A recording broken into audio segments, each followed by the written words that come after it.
ও finally finally সে এলো এবং সবাইকে ঠান্ডা করলো।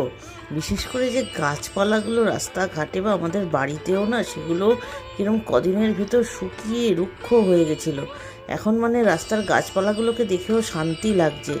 উফ, দুর্দান্ত বৃষ্টি হয়েছে, ফাটাফাটি রকমের। যাই হোক, টোটোর সামনেটা দেখালে তোমরা হয়তো বুঝতে পারবে। আমি তো অর্ধেক ভিজেই গেছি। ঝিনুককে নিয়ে বেরিয়েছি টিউশনে। যাই হোক, বাড়ি ফিরে এসে এখন একটু চিল করছি।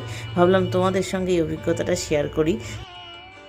সবাইকে ওয়েলকাম আমার ছোট্ট মিনি ব্লগে। আজকে কিন্তু দারুণ বৃষ্টি হলো এবং চারিদিক মোটামুটি ঠান্ডা করে দেওয়ার মতো, মানে মিনিমাম টেম্পারেচার অনেকটাই নেমে গেছিলো। রীতিমতো টোটো করে আসতে গিয়ে এক তো ভিজে গেছিলাম, তার উপর মানে রীতিমতো ঠান্ডা লাগছিলো। মনে হচ্ছিলো কেউ চিল্ড এসি ঘরে ঢুকিয়ে দিয়েছে, এতটাই ঠান্ডা হয়ে গেছিলো। কার কার জায়গায় এরকম এত ভালো বৃষ্টি হয়েছে আর কারা কারা কীরকম এনজয় করেছে অবশ্যই কমেন্ট সেকশনে লিখে ফেলো। টাটা।